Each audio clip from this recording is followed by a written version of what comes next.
1986.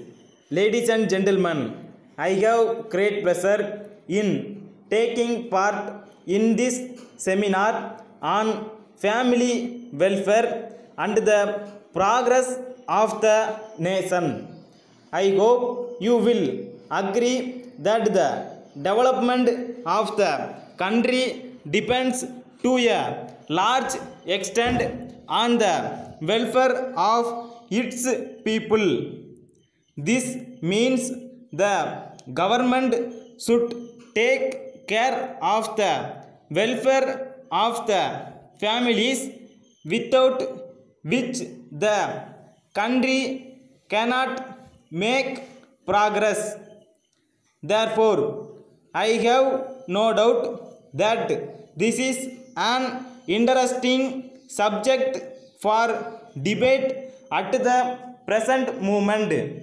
When we talk of family welfare, we have to take into consideration the economic position of families. It is not enough if we look at the condition of the families living in towns and cities. We have to see the condition of those living in rural areas also. You may be aware that the people in towns and cities are mostly employed in government departments, commercial firms, factories and other offices, in which salaries and wages are paid every month. But it is not the case with regard to people in villages, where they have to depend mostly on agriculture. It is well known that most of the people living in villages are farm laborers. They get wages only when there is agricultural work, and during the remaining period of the year they have no regular work. Of course, during the last few years, government have started some industrial units here and there in rural areas, which also provide them some work. However, on this occasion, I would appeal to the government authorities to take necessary steps for starting more and more industries in and around villages, in order to increase the employment opportunities, so that the families in villages also are able to raise their standard of living to some extent. Here I would like to stress that people should be convinced that the size of their families should be limited, so that the money they earn can be usefully spent.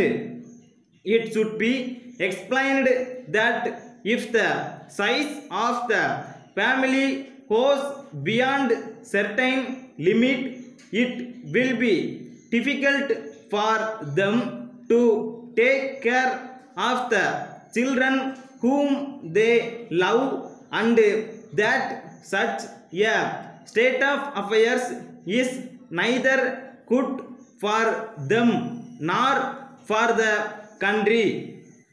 It should be remembered that the boys and girls of today are the future citizens of the nation, and it is imperative that they should not only be healthy but strong.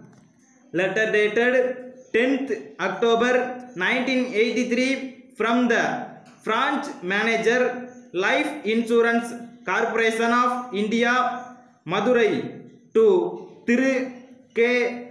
James, Agent, Life Insurance Corporation, Balani.